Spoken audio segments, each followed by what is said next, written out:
유대인들은 세상의 중심이 이스라엘이라고 생각을 하고 있습니다.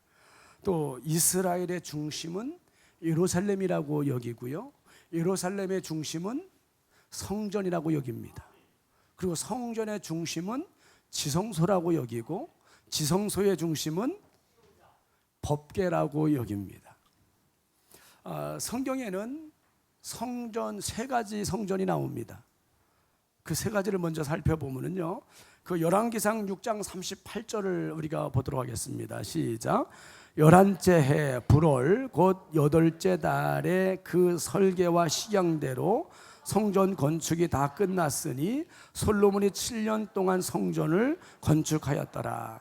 이게 이제 첫 번째 성전입니다. 이스라엘의 첫 번째 성전으로 다윗이 준비하고 누가 지었어요? 솔로몬이 건축을 했습니다.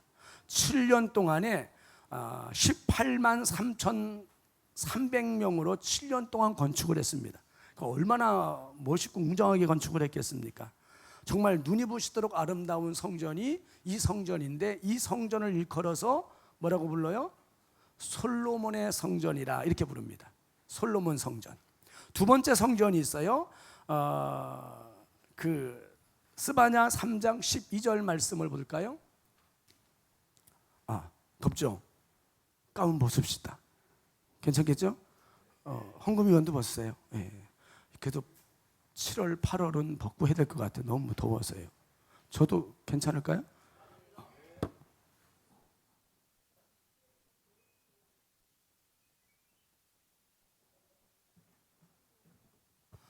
자, 스바냐 3장 12절 같이 읽어보도록 하겠습니다. 시작.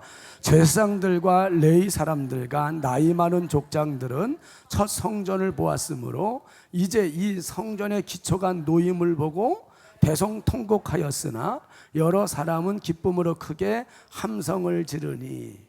이게 무슨 성전이냐면, 이스라엘 백성들이 바벨론의 포로로 끌려가서 몇 년 동안 있었어요?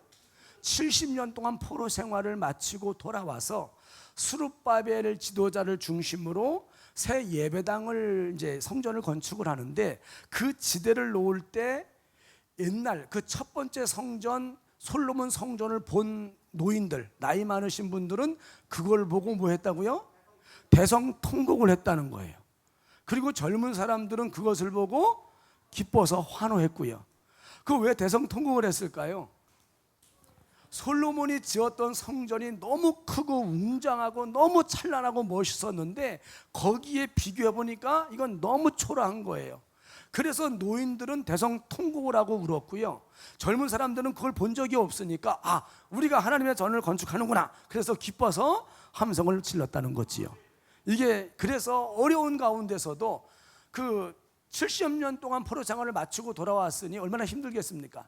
또 그 해방하는 무리들도 있었는데 그런 걸 다 이겨내고 그래도 마음을 다해서 그 성전을 건축했는데, 이 성전을 일컬어서 무슨 성전이라고 불러요? 스룹바벨 성전이라고 부릅니다. 한번 따라할까요? 스룹바벨 성전. 자, 첫 번째 성전이 무슨 성전이라고요? 솔로몬 성전. 두 번째 성전이 스룹바벨 성전입니다. 세 번째 성전이 나오는데요, 요한복음 2장 20절 말씀을 읽어보도록 하시겠습니다. 읽어봅니다. 유대인이 이르되 이 성전은 46년 동안에 지었거늘 네가 3일 동안에 일으키겠느냐 하더라. 이 셋째 성전은 헤롯 대왕이 BC 기원전 20년에 유대인들의 환심을 사기 위해서, 이 헤롯은 유대인이 아니에요. 헤롯은 유대인이 아니고 이두메인이라고는 이방인이 왕이 됐습니다. 그러니까 유대인들에게 잘 보여야 돼요. 그들의 폭동을 일으키면 안 되니까. 그래서 유대인들의 환심을 사기 위해 유대인들이 가장 소중히 여기는 그 스룹바벨 성전, 너무 초라하고 오래됐으니까 그거를 크게 재건을 하는 거예요. 그래서 이 헤롯이 그거를 재건을 했는데, BC 20년에 시작을 해가지고 예수님이 그 사역을 하실 초기에도 계속 건축 중에 있었습니다. 그때 그 AD 26년으로 재건축한 지 46년 되던 해였습니다. 이 성전은 64년 만에 건축을 이루어요. 64년 만에 건축을 이루었는데 그 건축한 기간만 84년에 이릅니다. 오래 건축을 했죠. 그러니까 헤롯 대왕이 건축하고 그 아들 손자까지 가서 마무리를 해요. 그래서 그 성전을 일컬어서 헤롯 성전이라고 얘기를 합니다. 따라서 합시다. 헤롯 성전. 성경에는 이렇게 세 성전이 나와요. 솔로몬 성전, 스룹바벨 성전, 헤롯 성전. 이 세 가지 성전이 나오고 에스겔 성전이 나오는데, 이 에스겔 성전은 실제로 있는 성전은 아니었고 환상 중에 본 성전이었습니다. 자, 그런데 누가복음 21장 5절로 6절 말씀을 보면 읽어보겠습니다. 어떤 사람들이 성전을 가리켜 그 아름다운 돌과 헌물로 꾸민 것을 말하며 예수께서 이르시되 너희 보는 이것들이 날이 이르면 돌 하나도 돌 위에 남지 않고 다 무너뜨리우리라. 예수님이 지금 이 무너질 거라고 하는 이 예언하는 이 성전은 무슨 성전일까요? 맞아요. 헤롯 성전입니다. 이 헤롯 성전은 크기가 웅장했고요. 왕들이 바친 아름다운 돌들과 보석과 금으로 이 치장을 해서 예수님 당시에 예루살렘 성전은 그 화려함에 극치를 이루었다고 그렇게 주석에는 나와 있더라고요. 그런데 예수님은 그렇게 아름다운 이 헤롯 성전이 날이 이르면 어떻게 된다고요? 돌 하나도 돌 위에 남지 않고 다 무너뜨려지리라, 이렇게 말씀을 하셨어요. 이 말씀대로 이 헤롯 성전은 완공된 지 6년 만에, 세상에 84년 동안 건축을 해서 완공된 지 6년 만인 AD 70년, 서기 70년 9월에 돌 위에 돌 하나도 남지 않고 다 무너졌습니다. 그래서 그때부터 현재까지 이스라엘 백성들이 말하는 세계의 중심 예루살렘에는 뭐가 없어요? 성전이 없어요. 예루살렘은 지금 성전이 없습니다. 그 성전이 있는 그 자리에 뭐가 있습니까? 회교 사원, 오말 사원이라고 하는, 여러분 텔레비에서 가끔 볼 겁니다. 황금 돔이 이렇게 돼 있는, 그게 성전이 아니고 회교 사원입니다. 근데 그 자리가 원래 솔로몬 성전 자리예요. 그 솔로몬 성전 자리에 스룹바벨이 성전을 또 세웠었고 그 자리에 헤롯이 증축을 했던 거지요. 근데 그게 돌 하나도 돌 위에 남지 않고 다 무너지고 없어지고 그 위에 회교도, 이슬람교도 사람들이 회교 사원을 지었어요. 그게 지금도 유대인들은 고통이지요. 그들이 말하는 세계 중심에 성전도 없고 지성소도 없고 법궤도 없습니다. 그러면 여러분 생각해 보세요. 왜 하나님께서 그렇게 눈이 부시도록 아름다운 솔로몬 성전을 다 불살라 버리셨을까? 또 84년 동안 화려하게 지은 헤롯 성전이 흔적도 없이 왜 다 그렇게 없애버리셨을까? 왜 그러셨을까요? 여러분, 하나님이 허락하지 않으면 참사한마리도 떨어지지 않습니다. 하물며 그렇게 화려하게 지은 그 성전을 왜 하나님께서 다 없애버리셨을까, 그 말이에요. 열왕기상 9장 6절로 7절 말씀을 보면 그 답을 들을 수가 있습니다. 같이 읽어볼까요? 시작.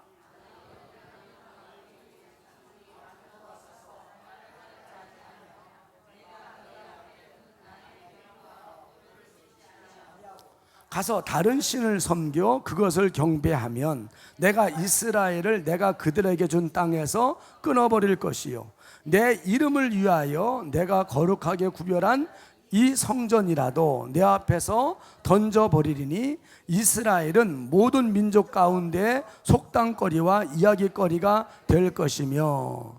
여러분, 하나님이 정말 택한 백성들에게 원하는 것이 이렇게 아름답고 웅장하고 화려함의 극치를 이루는 예배당일까요?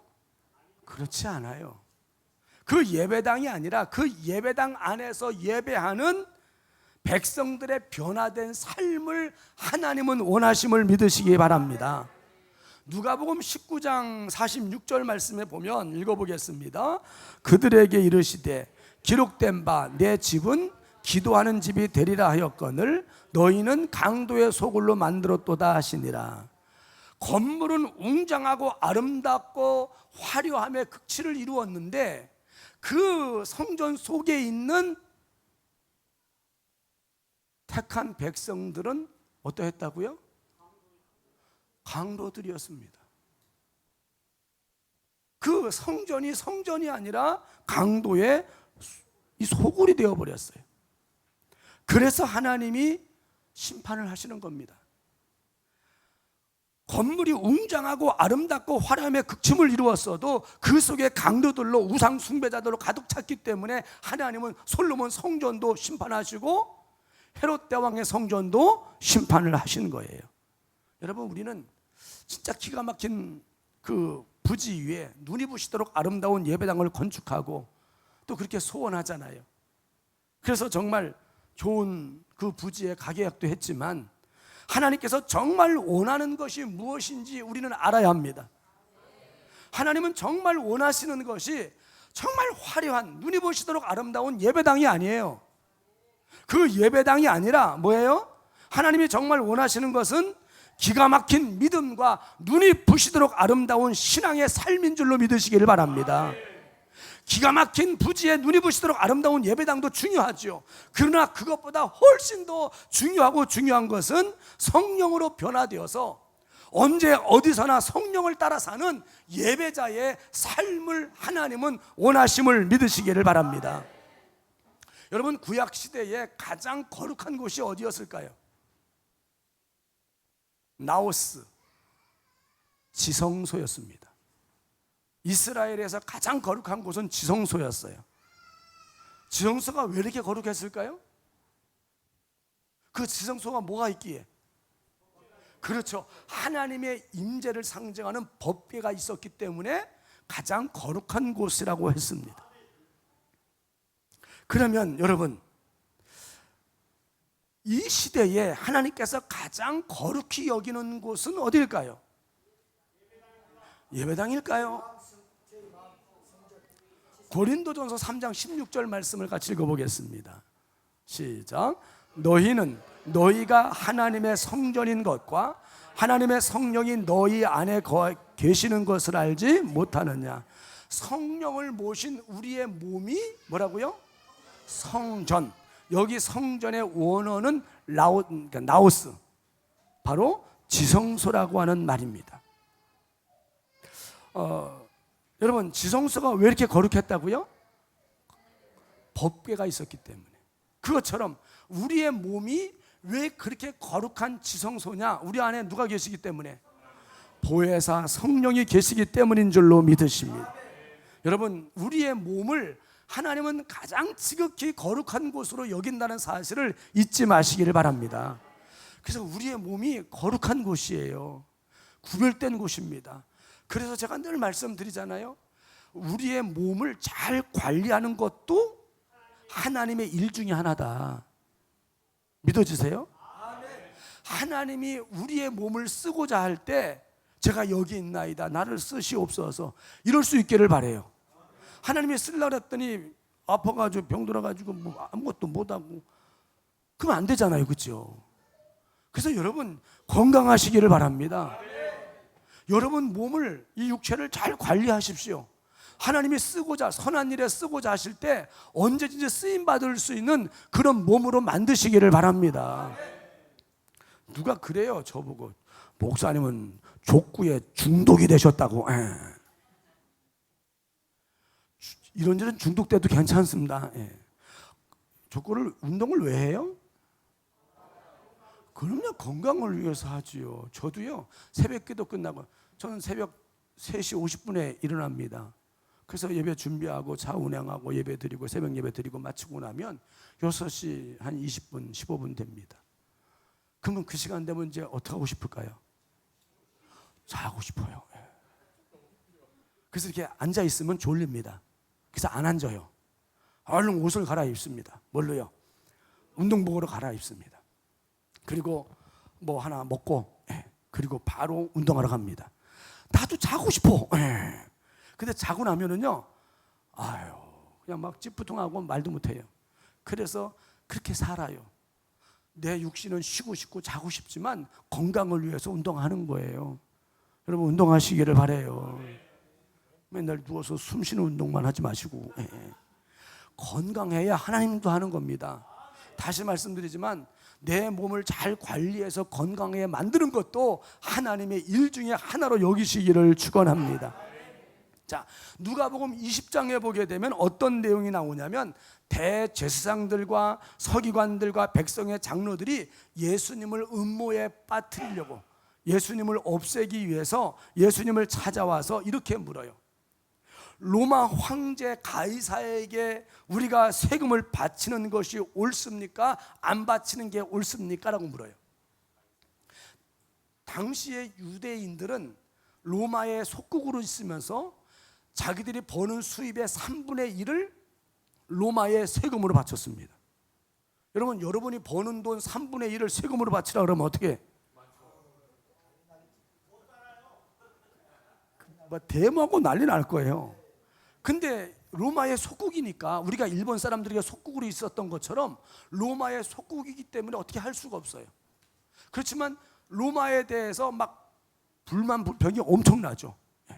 그래서 세금을 걷는 사람들을 매국노로 여겼습니다. 그거를 이 대제사장과 서기관과 백성의 장로들이 너무 잘하는 거예요. 그걸 이용하는 거예요. 그래서 예수님께 와가지고 로마 황제 가이사에게 세금을 내는 게 옳습니까? 안 내는 게 옳습니까? 이게 기가 막힌 올무입니다. 만약 내라 그러면 어떻게 해요? 유대인들이 어떻게 해요? 예수님을 매국노로 여깁니다. 가만히 안 있죠. 그렇지 않아도 지금 어떻게 해?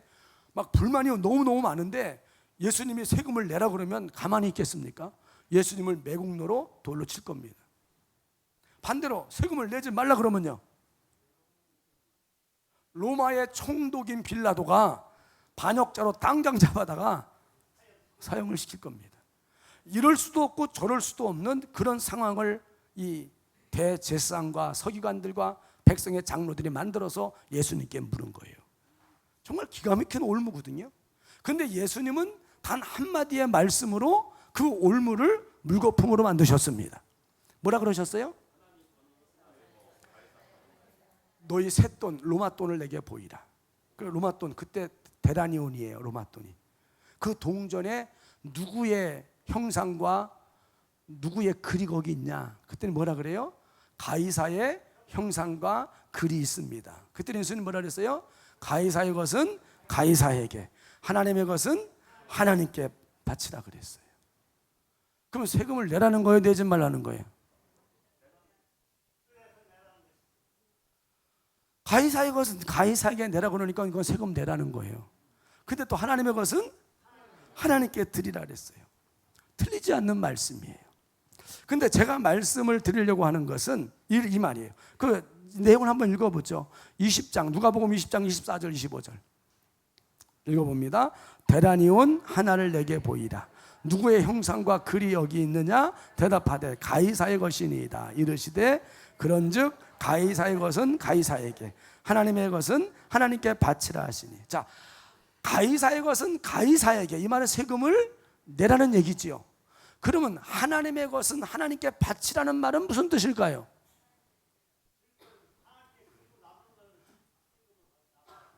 아니, 하나님의 것은 하나님께 바치라 그랬어요. 그게 뭘 의미하는 말일까요? 그렇게 나오실 줄 알았어요. 11조가 아닙니다. 물론 11조도 되겠지요.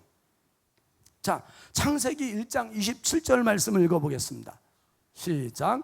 하나님이 자기 형상 곧 하나님의 형상대로 사람을 창조하시되 남자와 여자를 창조하시고. 데나니온 로마 돈에는 뭐가 있었다고요? 누구의 형상이 있었어요? 가이사의 형상이 있어서 가이사의 것은 가이사에게 바치라 그랬습니다. 그런데 모든 사람에게는 하나님의 형상이 새겨져 있습니다. 왜 아멘을 안 하십니까? 저와 여러분의 모습 속에는 하나님의 형상이 새겨져 있다는 얘기예요. 그래서 하나님의 것은 하나님께 바치라는 거예요. 그럼 무슨 얘기예요? 하나님의 형상이 새겨진 우리 자신을 하나님의 것으로 드려줘야 된다, 이런 말씀인 줄로 믿습니다. 그러니까 하나님은 하나님의 형상이 새겨진 우리의 몸을 하나님이 기뻐하시는 거룩한 산 제물, 곧 예배자의 삶으로 드리라, 이 말씀이에요. 이해가 되십니까? 하나님은 11조를 원하는 게 아니에요.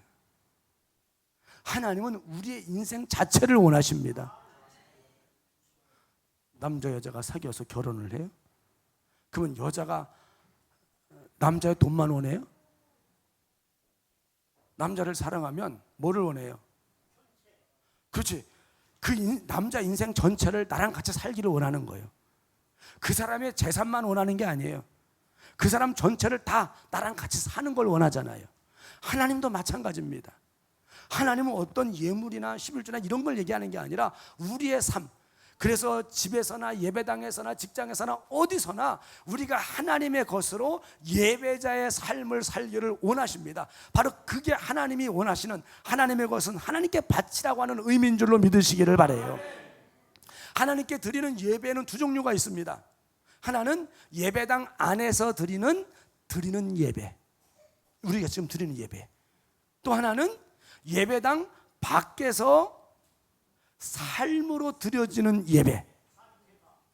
자, 예배당에서 드리는 예배와 예배당 밖에서 드리는 삶의 제사, 삶을 드리는 예배, 뭐가 중요해요?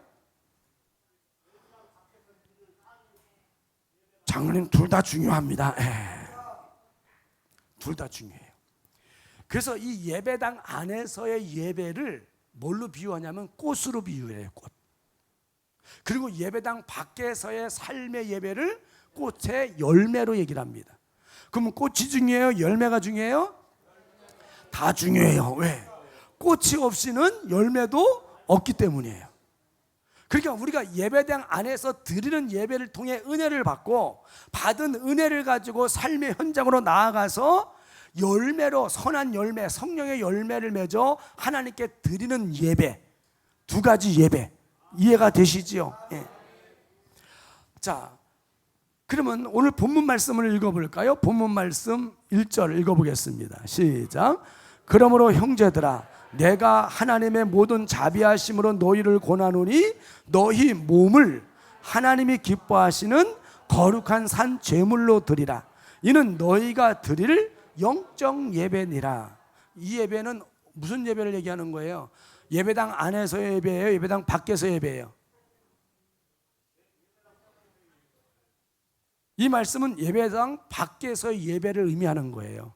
뭘 드리라고요? 우리의 삶을, 우리의 몸을 거룩한 산 제사로 드리는 예배. 자, 창세기 4장 4절 말씀을 보실까요? 시작. 세월이 지난 후에 가인은 땅의 소산으로 제물을 삼아 여호와께 드렸고, 아벨은 자기도 양의 첫 새끼와 그 기름으로 드렸더니 여호와께서 아벨과 그의 제물은 받으셨으나. 하나님은 아벨의 예배는 받으셨는데 가인의 예배는 받지 않으셨어요. 왜 안 받으셨을까요? 가인의 예배를. 자, 요한 1서 3장 12절 말씀에 보면 그 답이 있습니다. 읽어봅니다. 시작. 가인같이 하지 말라. 그는 악한 자에게 속하여 그 아우를 죽였으니 어떤 이유로 죽였느냐? 자기의 행위는 악하고 그의 아우의 행위는 의로움이니라. 그러니까 가인의 예배는 드리는 예배에 문제가 있었던 게 아니고 어디에 문제가 있었어요? 삶의 예배에 문제가 있었던 겁니다. 이해가 되십니까? 가인의 삶은 악했습니다. 그래서 하나님은 가인의 예배를 받지 않으셨어요. 그러면 말이죠, 우리가 지금 예배를 드리고 있잖아요.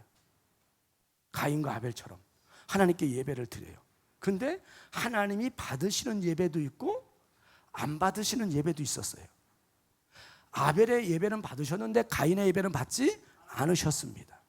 그러면 지금 우리 시간도 예배 드리잖아요. 그럼 우리 예배 가운데에도 하나님이 받으시는 예배도 있고 안 받으시는 예배도 있을지 모르겠습니다. 가인의 예배를 왜 하나님이 안 받으셨다고요? 예배 자체에 문제가 있었던 게 아니고 뭐에 문제가 있었다고요? 삶의 예배에 문제가 있었다는 거예요. 하나님 앞에서는 거룩하게 예배를 드리는데 그 삶 속에서는 별짓 다 했다는 거예요. 악했다는 거지요. 그러면 저와 여러분이 지금 드리는 이 예배는 하나님이 기뻐받는 예배일까요? 혹시 가인의 예배는 아니에요?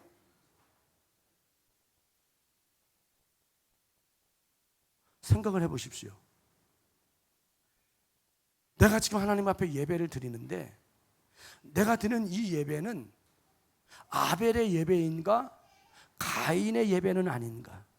만약에 직장에서나 가정에서나 믿는 사람답지 않게 속이고 싸우고 미워하고 시기하고 질투하고 지지고 볶고 진짜 세상 사람처럼 살았다고 한다면 이 예배를 하나님 받으실까요?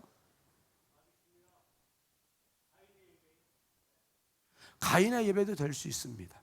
근데 우리가 가인같이 살았을지라도 소망이 없는 건 아니에요. 그래서 우리가 아까도 예배 인도자가 한 것처럼 우리가 하나님 앞에 예배하면서 뭐 합니까? 회개하는 거예요. 하나님, 내가 가인처럼 살았습니다. 가인처럼 한 주간도 살아왔는데 그러한 죄를, 내 죄를 용서해 주옵소서. 우리가 진심으로 뉘우쳐 회개할 때 하나님은 우리의 죄를 사하시는 줄로 믿습니다. 그리고 우리의 예배를 받으시는 거죠. 근데 그 회개라는 것이 또 깊이 생각을 해야 합니다. 고백만 하고 다음 주에 또 똑같은 죄를 지으면 그건 회개가 아닙니다. 회개의 참된 의미는 뭐예요? 방향을 바꾸는 거예요. 돌아서는 겁니다. 다시 그 일을 하면 돼요, 안 돼요? 안 되는 겁니다. 그러니까 여러분, 오늘 우리가 예배를 드리고 다음 주에 또 예배를 드리겠지만 다음 주에 예배 드릴 때 하나님이 기뻐 받으시는 아벨의 예배가 될 수 있도록 우리는 삶의 현장에서도 드리는 예배의 성공자가 되어져야 할 줄로 믿습니다. 자, 우리가 지금 봤던 말씀처럼 가인같이 하지 말라. 그는 악한 자에게 속하여 악한 사단 마귀에게 속아서 세상에서 그렇게 살았다는 거죠. 우리는 날마다 죄에서 해방되는 삶이 될 수 있어야 할 줄 압니다. 예배당에서만 예배가 아닙니다. 따라합시다. 나는 예배자입니다. 예배당 안에서만 예배자가 아니라 직장에서도 가정에서도 학교에서도 어디서든 우리는 예배자입니다. 그래서 우리의 삶을 하나님이 기뻐 받으시는 삶을 살아야 할 줄로 믿습니다. 그 복음성가 중에 나는 예배자입니다 라고 하는 그 찬양의 향기 141장 있죠. 좀 반주 좀 해줄래요? 예. 이 찬양을 할 때 여러분 뜻을 생각하면서 나는 진짜 하나님 앞에 예배자다, 언제 어디서나 나는 예배자로 살기를 원한다, 정말 고백하는 마음으로 함께 찬양을 드렸으면 좋겠습니다. 아시는 분도 있고 모르시는 분도 계실 거예요. 그냥 따라 하시다 보면 됩니다.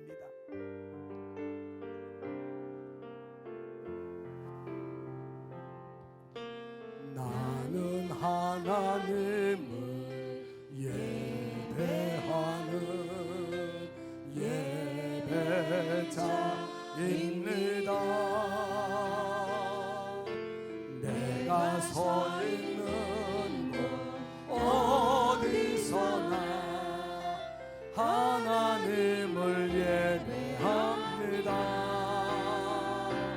내 영혼 거룩한 은혜를 향하여 내 마음 완전한 하나님 향하여 이곳에서 바로 이 시간 하나님을 예배합니다. 나는 하나님을 예배하는 나는 하나님을 예배하는 예배자입니다. 내가 서 있는 곳 어디서나 하나님을 예배합니다.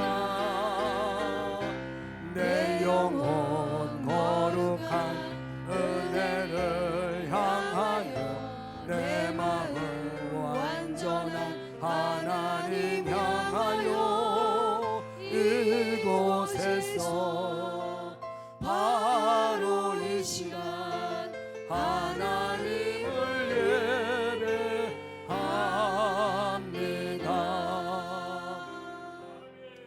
할렐루야. 우리 이승철 형제님 죄송합니다. 얘기해서 이번 가계약을 하면서요 하고 났는데 마음이 굉장히 제가 찜찜한 거예요.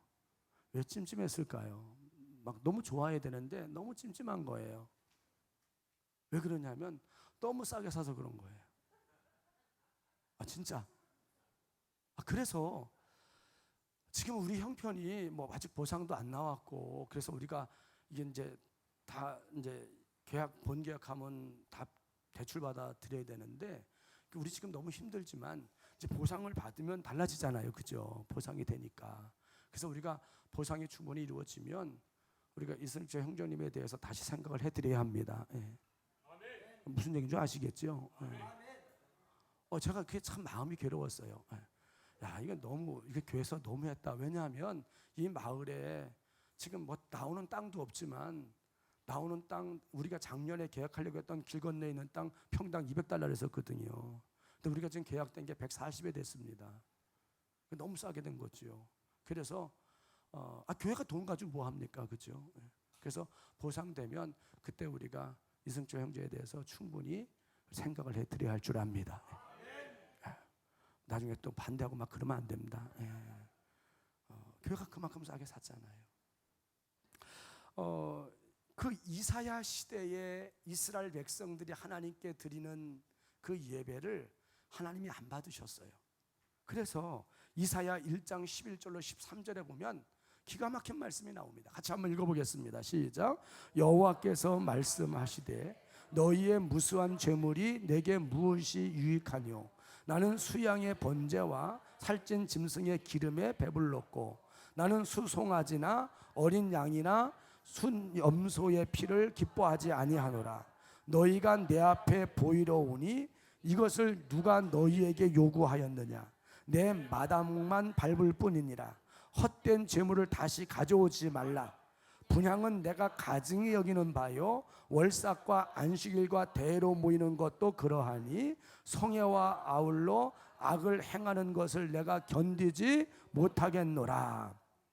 그러니까 이사야 시대에 이스라엘 백성들은 유대 백성들은 하나님 앞에 드리는 예배는 잘 드렸어요. 그 흠이 없었습니다. 그런데 삶의 예배는 우리 장로님이 개판이었대요. 삶의 예배는 엉망진창이었습니다. 그래서 하나님이 그들은 예배자로 살지 않았어요. 예배당 안에서만 예배자였고 예배당 밖에서는 세상 사람과 똑같이 살았다는 거예요. 삶의 현장에서는 강도였습니다. 도둑이었고 가정에서는 폭군이었습니다. 하나님이 그래서 안 받으신다는 거예요. 이 자리에 가정에서는 폭군인 사람이 있습니까? 회개하시기 바랍니다.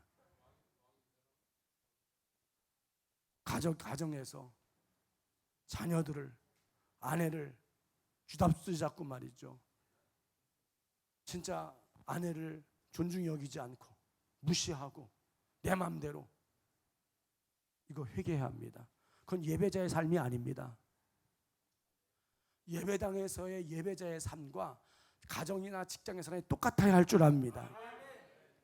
이사야 1장 16절로 17절을 한번 읽어보면요, 같이 읽어보겠습니다. 너희는 스스로 씻으며 스스로 깨끗하게 하여 내 목전에서 너희 악한 행실을 바라며 행악을 그치고 선행을 배우며 정의를 구하며 학대받는 자를 도와주며 고아를 위하여 신원하며 과부를 위하여 변호하라 하셨느니라. 예배자의 삶을 살지 않음을 철저히 회개하라는 말씀이에요. 그렇지 않으면 예배당 뜰만 받고 가는 거예요. 하나님은 그 예배 안 받으셨거든. 말라기 시대에도 똑같습니다.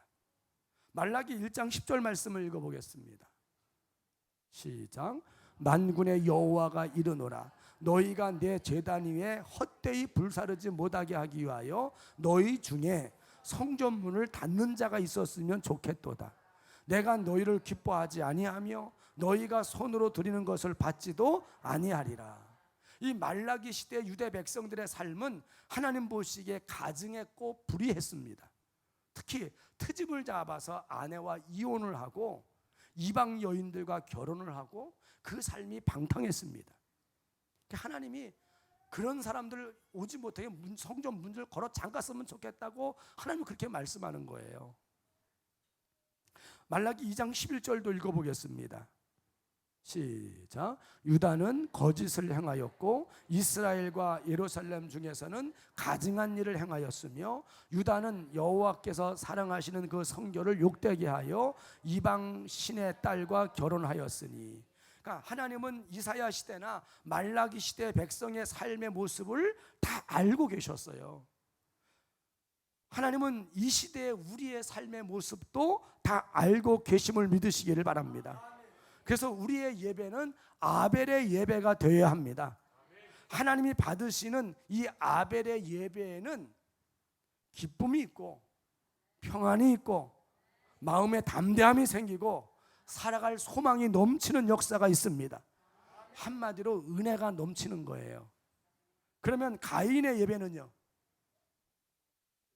가인 같은 예배는 예배를 드렸는데도 기쁨 대신에 짜증이 나요. 예배 드리고 난 다음에 짜증이 나. 왜 짜증이 나요? 여러분, 가인이 예배를 드리고 갔는데 하나님이 안 받았어. 그래서 어떻게 했어요? 얼굴이 안색이 싹 변했다니까요. 울그락부락 그렇게 해가지고 열받았어요. 그래서 아벨을 계속 어떻게 했어요? 죽이잖아요. 예배를 드렸는데도 기쁨이 없고 우울하고 짜증이 나고 불안하고 답답하고. 그래서 우리는 예배를 드리고 나면 내 예배를 하나님 받으셨나 안 받으셨나 스스로 압니다. 하나님이 기뻐 받으신 예배에는 은혜가 있어요. 기쁨이 있습니다. 막 확신이 넘쳐요. 살아갈 소망이 생깁니다. 근데 은혜를 받지 못하면, 은혜를 받지 못했다는 말은 뭐예요? 하나님이 안 받으셨다는 얘기거든요. 그럼 짜증나는 거예요. 열받는 겁니다. 답답한 겁니다. 살아갈 재미가 없어요. 여러분, 우리는 하나님 앞에 정말 하나님이 기뻐 받으시는 아벨의 예배를 드릴 수 있어야 할 줄 압니다. 예배당에서 드리는 예배만이 아니라 삶의 예배도 아벨의 예배가 돼야 돼요. 하나님을 기쁘게 하는 삶. 본문 말씀 2절 말씀을 읽어보겠습니다. 오늘 본문 말씀 2절 같이 읽어볼까요? 아니, 좀 나왔습니다. 시작. 너희는 이 세대를 본받지 말고 오직 마음을 새롭게 함으로 변화를 받아 하나님의 선하시고 기뻐하시고 온전하신 뜻이 무엇인지 분별하도록 하라. 그러니까 이 세대를 본받지 말고 하나님이 선하게 여기시고 기뻐하시고 온전한 뜻대로 살라고 하는 말씀이에요. 여기 이 세대라고 하는 말을 찾아보니까 아이오니라고 하는 헬라어를 쓰는데요, 우리가 사는 이 세상을 의미합니다. 여러분, 오직 세상에서 가장 중요하게 여기는 건 뭐예요? 돈이요, 돈. 네. 세상 사람이 가장 소중히 여기는 건 돈입니다. 돈이면 기뻐하고 돈이면 감사하고 돈이면 무엇인지 다 합니다. 돈 때문에 원망 불평하고 돈 때문에 부모와 싸우고 돈 때문에 아내와 남편이 싸우고요, 돈 때문에 자식과 싸우고 돈 때문에 시험 들고 돈 때문에 한숨 쉬고 돈 때문에 답답해하고. 다 뭐 때문에 그래요? 다 돈 때문에 그러지 않습니까? 그게 누구예요? 그게 세상 사람이에요. 그게 만약 나라고 한다면 회개해야 합니다. 믿음의 사람이 아니라는 거거든요. 세상 사람과 똑같다는 얘기예요. 우리 믿음의 사람은 세상 사람과 달라야 할 줄 압니다. 믿음의 사람은 돈을 뛰어넘은 사람이에요. 여러분, 그 하나님이 가장 기쁘게 여기시는 사람은 믿음의 사람이라 그랬죠. 히브리서 11장 6절에 믿음이 없이 하나님을 기쁘게 하지 못한다 그랬잖아요. 그러면 데살로니가전서, 우리가 잘 아는 말씀이죠. 데살로니가전서 5장 16절로 18절 읽어봅니다. 시작. 항상 기뻐하라, 쉬지 말고 기도하라, 범사에 감사하라. 이것이 그리스도 예수 안에서 너희를 향하신 하나님의 뜻이니라. 아멘. 하나님의 뜻이 뭐라고요? 항상, 왜 항상은 뺍니까? 항상 기뻐하고 쉬지 않고 기도하고 범사, 모든 일에 감사하는 거예요. 이게 하나님 뜻이라 그랬습니다. 그런데 우리 현실은 어때요? 항상 기뻐할 일보다는 어떤 일이 많아요? 열받는 일이 더 많죠. 감사할 일보다는 원망 불평할 일이 훨씬 더 많습니다. 쉬지 않고 기도할 만큼 마음의 여유도 없어요. 그러면 이 말씀대로 어떻게 우리가 살아갑니까? 마귀는요, 끊임없이 현실만 보게 해요. 현실을 보면 기뻐할 수 없습니다. 여러분, 삶의 현실을 보면 막 웃음꽃이 넘칩니까? 짜증나잖아요. 통장에 돈도 얼마 없고, 다른 사람하고 비교하면 쟤는 저렇게 많이 버는데 나는 막 짜증나잖아요. 저는 항상 기뻐할 수 없습니다. 현실을 보면. 범사에 감사요? 현실을 보면 택도 없습니다. 그래서 마귀는 끊임없이 우리로 하여금 현실만 보게 해요. 그런데 성경에서 말하는 하나님은 그 현실을 뛰어넘어서 전능하신 하나님을 믿음으로 바라보라는 거예요.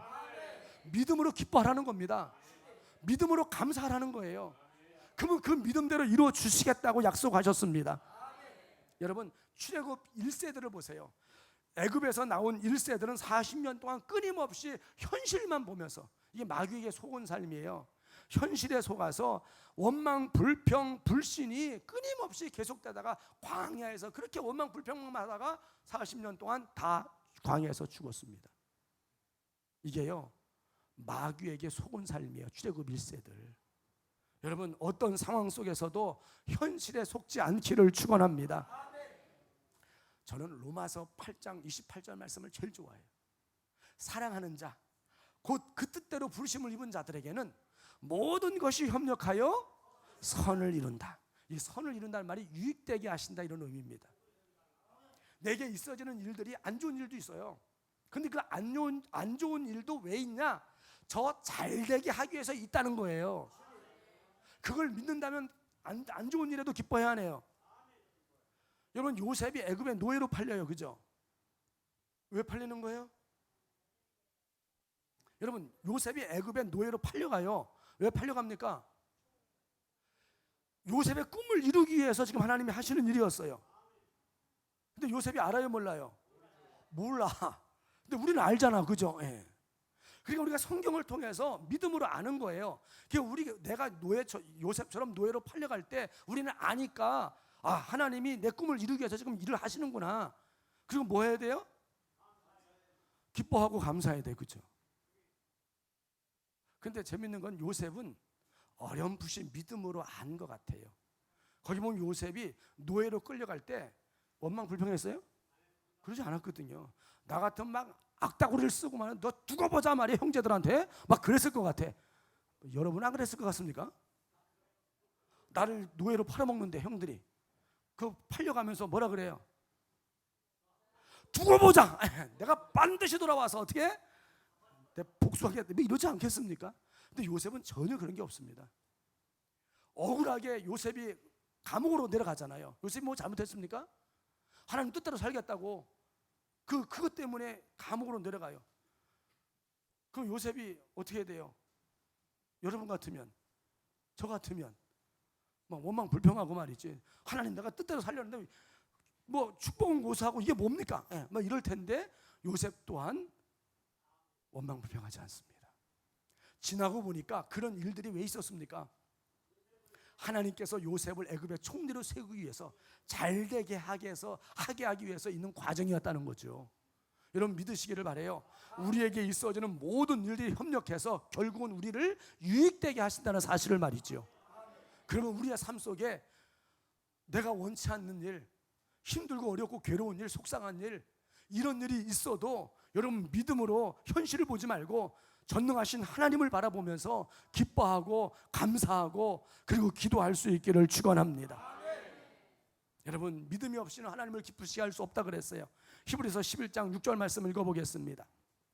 시작. 믿음이 없이는 하나님을 기쁘시게 못하나니 하나님께 나아가는 자는 반드시 그가 계신 것과 또한 그가 자기를 찾는 자들에게 상 주시는 이심을 믿어야 할지니라. 히브리서 11장을 뭐라고 불러요? 믿음장이라고 얘기해요. 거기 보면요, 믿음으로 피스데이라고 하는 단어를 쓰는데 이 믿음이라는 단이 21번 반복됩니다. 믿음으로 21번 반복돼요. 어떤 상황에서도 믿음으로 기뻐하시기를 축원합니다. 어떤 상황 속에서도 믿음으로 감사하시기를 바랍니다. 어떤 상황 속에서도 믿음으로 기도하시기를 축원합니다. 이 말씀을 마무리하는데요, 역대하 3장 1절 말씀에 보면 이렇게 말씀을 하고 있습니다. 역대하 3장 1절 시작. 솔로몬이 예루살렘 모리아산에 여호와의 전 건축하기를 시작하니 그곳은 전에 여호와께서 그의 아버지 다윗에게 나타나신 곳이요 여부수 사람 오르난의 타작마당에 다윗이 정한 곳이라. 솔로몬이 예루살렘 성전을 건축한 자리는 아브라함이 현실과 타협하지 않고 오직 믿음으로 백세 낳은 이삭을 번제로 드리던, 그래서 하나님의 마음에 감동을 케 했던 그 자리입니다. 또 다윗이 하나님의 징계 중에도 믿음으로 오르난에 소와 죄구와 그 땅까지 후하게 주고 사서 하나님께 번제를 드릴 때 하나님이 감동을 하셨어요. 그래서 3일 5육으로 치겠다고 하지만 하루로 끝내버리셨습니다. 여러분, 저와 여러분이 하나님께 드리는 예배의 삶이 하나님의 마음을 감동케 하시는 역사가 있기를 바랍니다. 하나님은 우리가 믿음으로 살 때 감동하십니다. 예배뿐만 아니라 삶의 예배 속에서도 말이죠. 여러분, 하나님을 믿음으로 예배할 수 있고 하나님을 믿음으로 삶의 예배자의 삶을 살아갈 수 있기를 바랍니다.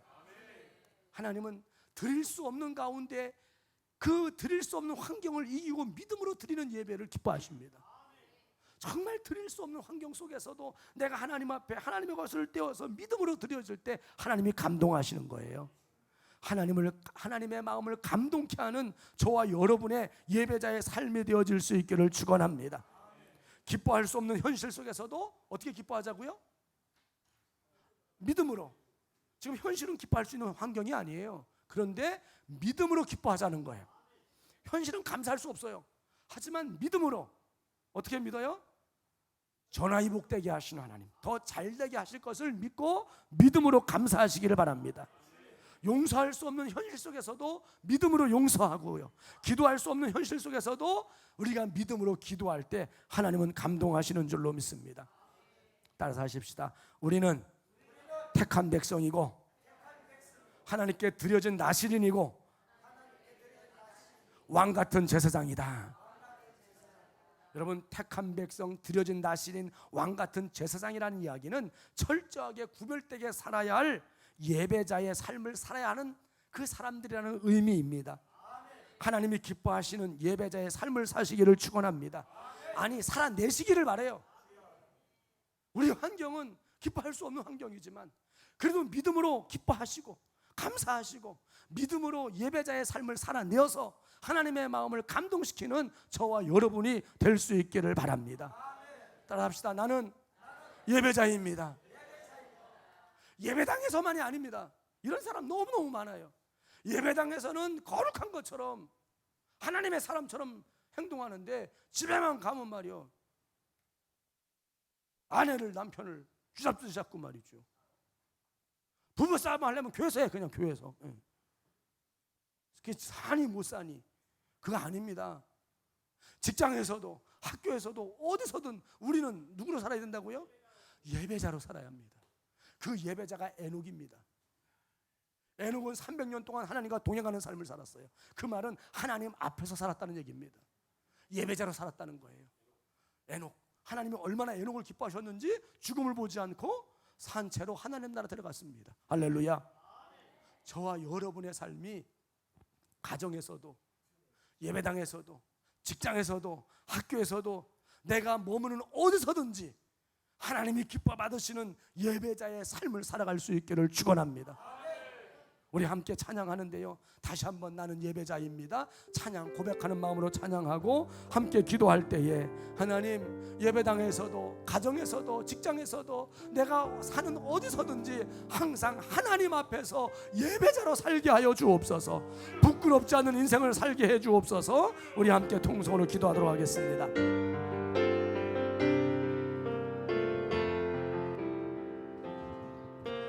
나는 하나님을 예배하는 예배자입니다.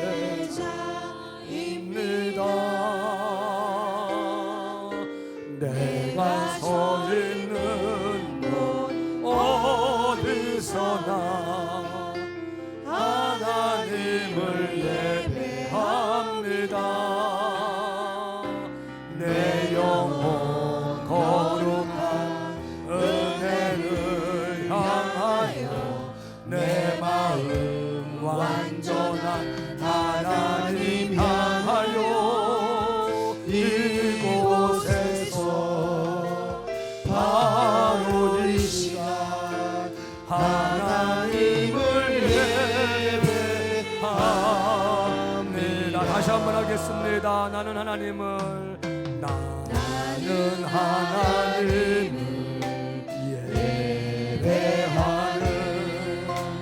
예배자입니다.